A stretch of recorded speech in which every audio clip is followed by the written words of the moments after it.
Try to see my head. Hello, everyone. It looks like we're live on Facebook again. Oh, I'm gonna get myself a little comfortable here.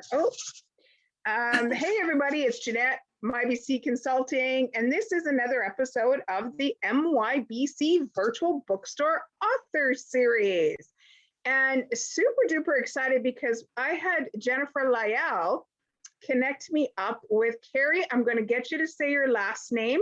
Severson. Severson. And a unique relationship. We had a brief conversation earlier this afternoon, and it was like, I have not had your kind of person on my show before. So welcome. Thank you. I'm excited to be here. So tell everybody where you're, where in this big blue marble are you located? I'm in Scottsdale, Arizona. Oh, same time zone. Yay. Yep. Same time zone. How's the weather in Scottsdale? Oh, super hot. Today 110 and tomorrow's supposed to be 113. So, but an added bonus, my tire blew today, and so I've been running around. So forgive me if I look a little. You're glowing. You're glowing. If I look glowing, that's because I've been outside all day. Oh my gosh. Oh my gosh. So hopefully your tire is on the mend. Yes. Perfect. Yes, it is. Awesome. So let's first of all, I want to ask you, have you ever authored a book? Yeah, yes, I have. Okay. Several of them. Years ago, I ran a nonprofit for girls, and I created a series of after-school programs and after-school workbooks called the Supergirl Guidebook. And so I published through an independent publisher called Morgan James. Great publisher, loved them. And then spent about 8 years writing a nonfiction book, and really wanted that traditional experience and had a really hard time finding an agent that would pick me up. So I created the Unapologetic Voice House because I wasn't able to get picked up by an agent. So I created a hybrid house and publishing my book next May. I want to go down that road just a little bit, your previous road before you got to where you are today. When you said, okay, what does that look like? You believe the best story, the best, and you're like, I want to go shop this out. Do I need an agent? So what did that journey look like, Carrie? Well, if you're wanting to get published traditionally, you'll have to put together, most people write the book ahead of time and they send out a query letter that is very concise and of its own artwork. A query letter is, you can take classes on how to query agents. It has to be very specific. You're querying agents that are interested in your specific niche, your specific hook, that are accepting clients. I pitched about 80 agents. Wow.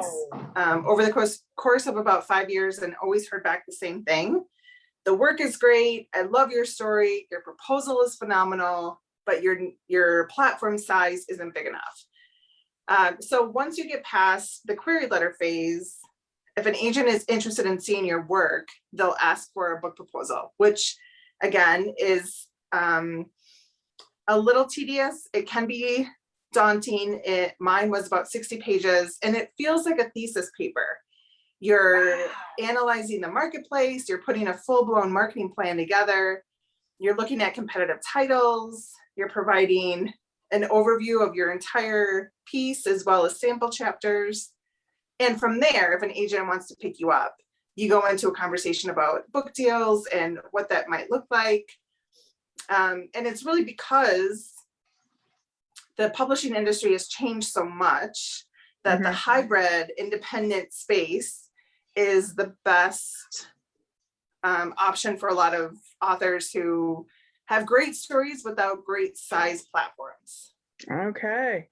Wow, that must have been so, for lack of a better word, deflating every time that went out and that letter came back, and an agent. So if you land an agent, what is the agent's role? Like if you get that yay, you have an agent, what's their role in the whole book publishing process? Their role is to get you into a publisher. So the agent's job is to protect you as an author. It's to get you the best contract available.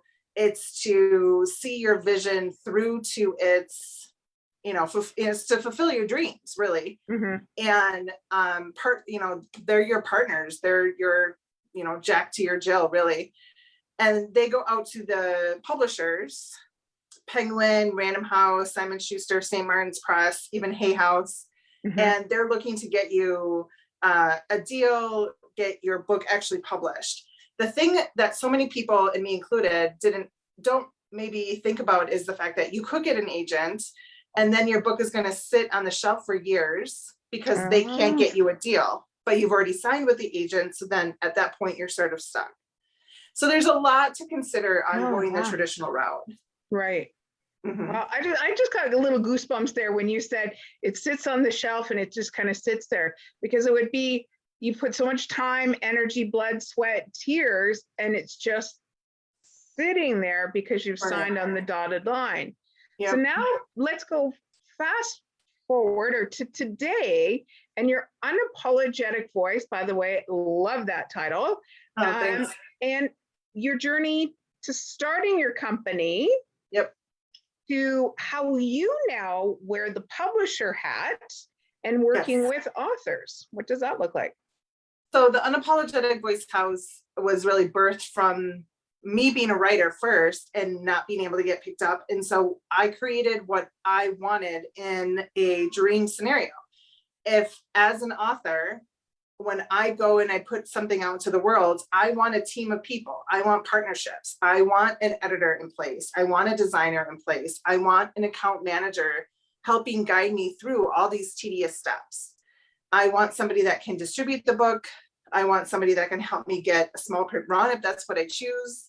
I want somebody to manage the retail side of things. So that's what I created. We run like an agency. We have a team of editors that we contract with, a team of designers that we contract with. We have a small team of account managers that manage each individual book. And we publish nonfiction and fiction books. Our specialty really is in enhancing the female voice. I'm very passionate about making sure that women feel seen, heard, and witnessed. And those are books we love to support. Oh, wow.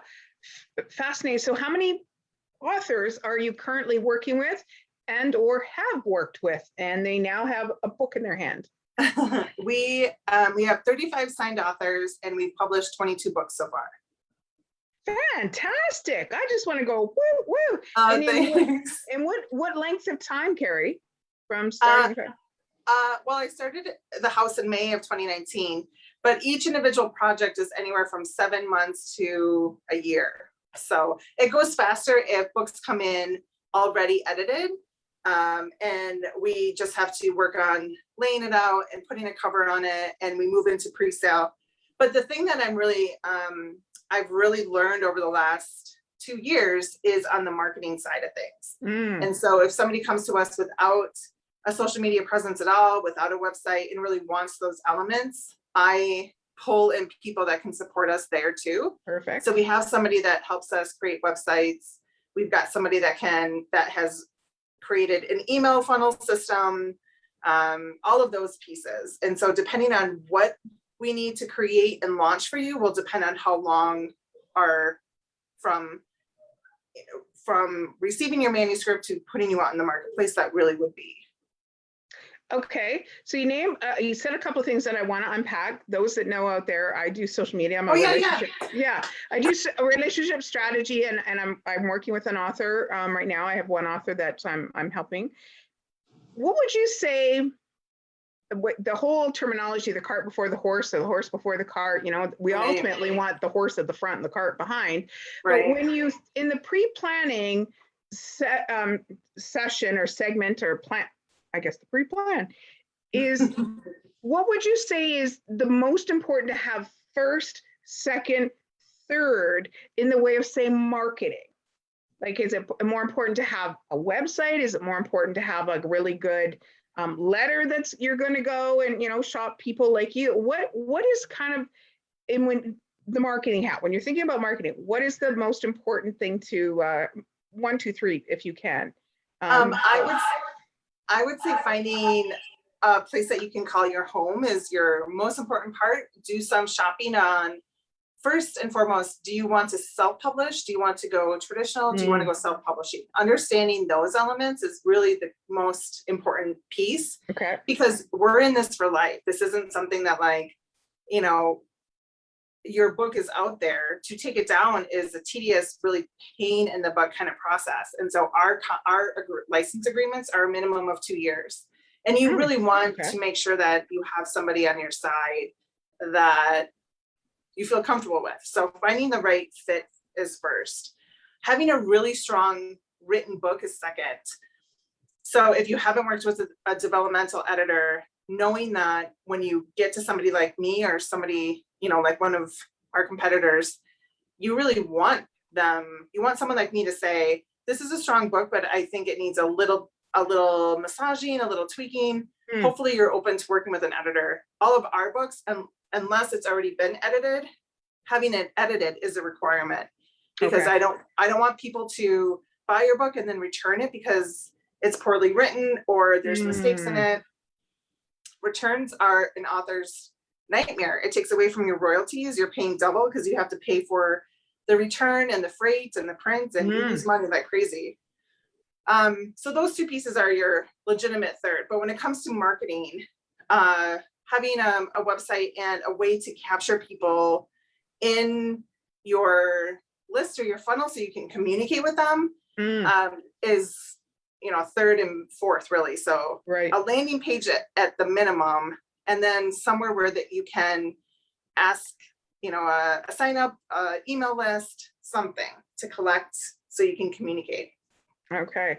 So you as the publisher, you've got a website, because I see right behind you, you've got a website there listed on your amazing banner. Yeah. Now, does my book live on your website? Is it that kind of relationship, or how do we work together? So I promote you. I do everything I can to get you as much, you know, elevation as possible. We highlight every book that we have on our, I think it's a bookshelf page, but we link to whatever retailer that you want to promote. So all of our books are distributed through Amazon, Apple, Google, Barnes & Noble, Books A Million, Bookshop. Target will pick it up, Kobo, Walmart will pick it up, these big retailers. And then we go into the independent shops and we go into the library system. And then we move over into the e-vendor space where there's a lot of smaller e-vendor, and, you know, Kobo and Kindle and Nook are the top, Google too, Apple too, but there's smaller devices as well. So my job once we're published is to communicate with the retailers to make sure that they're aware your book is out there. It would be a great addition to your promo calendar that's highlighting Labor Day, you know, or back to the school season or Christmas. So my job once we're published is to make sure that you're consistently being seen in the algorithm system that the retailers have created. So your book will live on every retailer site. It'll exist on mine simply as a promotion of sorts. Okay. Wow, fascinating. I see that you've got some lists there below on your banner there about business. So what kind of business book can we unpack kind of each one of those in the genre that you like to work with? So when we say business, what kind of business book? We love leadership books.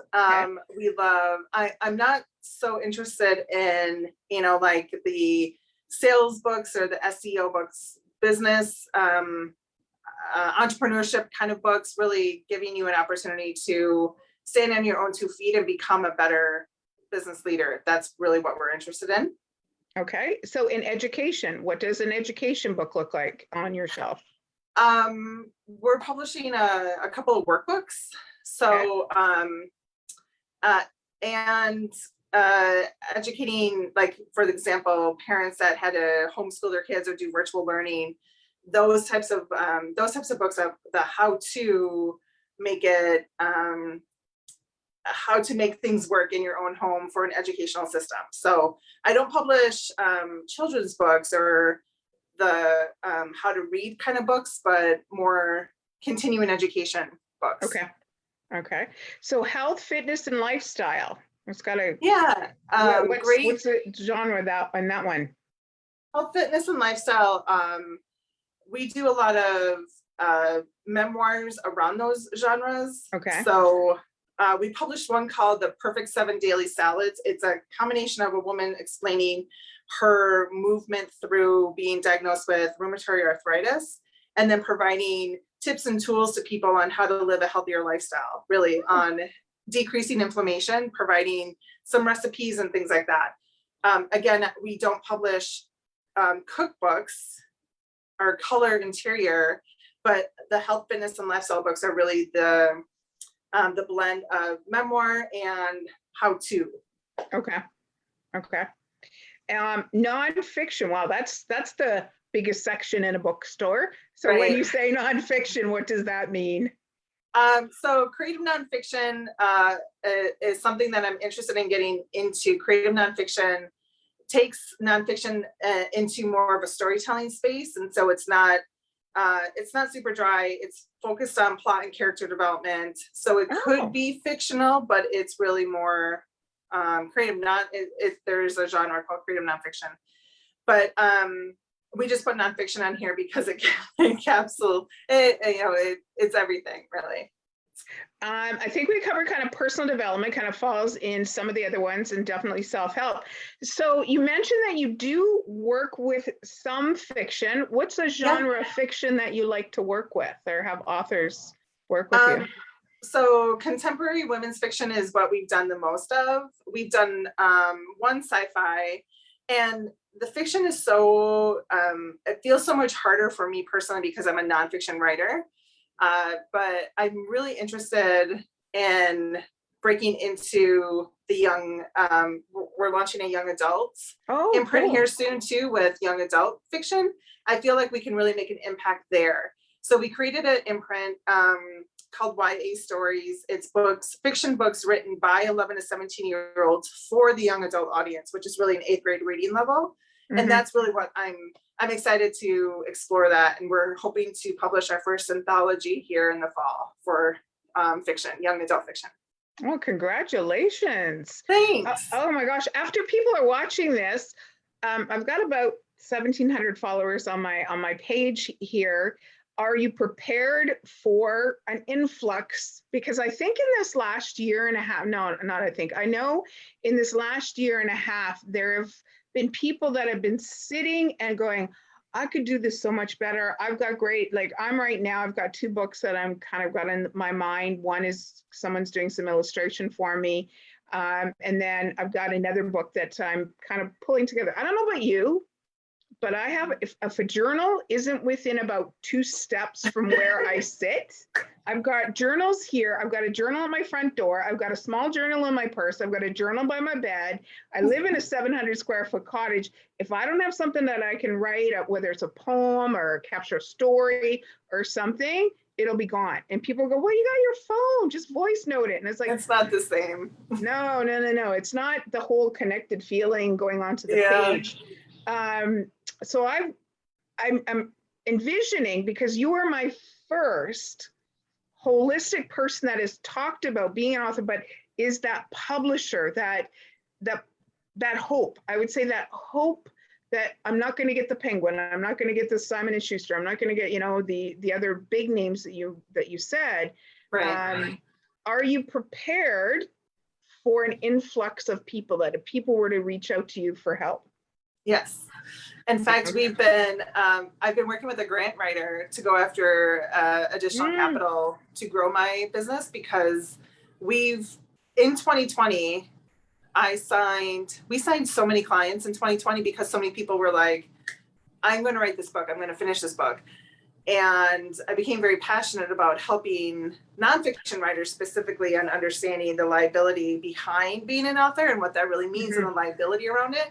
So I've been out actively promoting our services and actively making sure that people know who we are. And yeah, the more the merrier. We've created a great family. We have a system and a procedure in place. We have great account managers.